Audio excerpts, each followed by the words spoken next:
Hey sightseers, what do you get when you got a bunch of men standing around wearing rubber boots and holding plastic buckets? You get a fish stocking party, of course. Today we crash in on the fun and get up close to see crappie being stocked in the lake. Get ready for action in 3, 2, 1, go.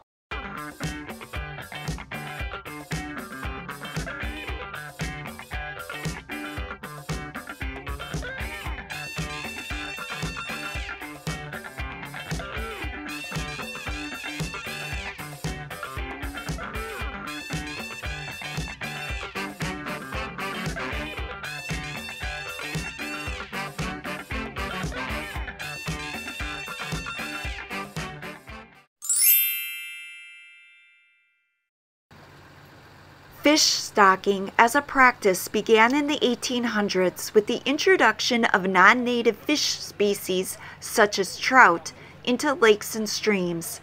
At the time, very little consideration was given to the ecological ramifications. As a result, unintended consequences occurred, causing other animal species to become endangered.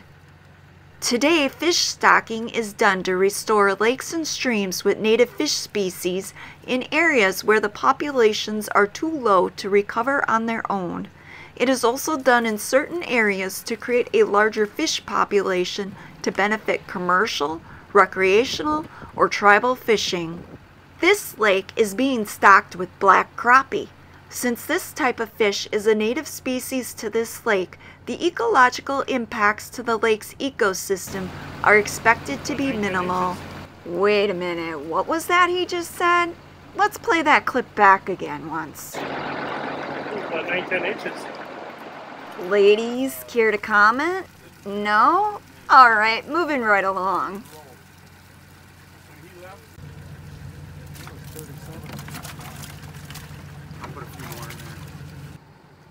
Watching these fish being dumped in the lake, I can't help but wonder how many of these little guys will be sitting in a frying pan next summer.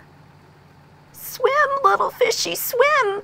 And stay away from the worms. They're instant death, I tell ya!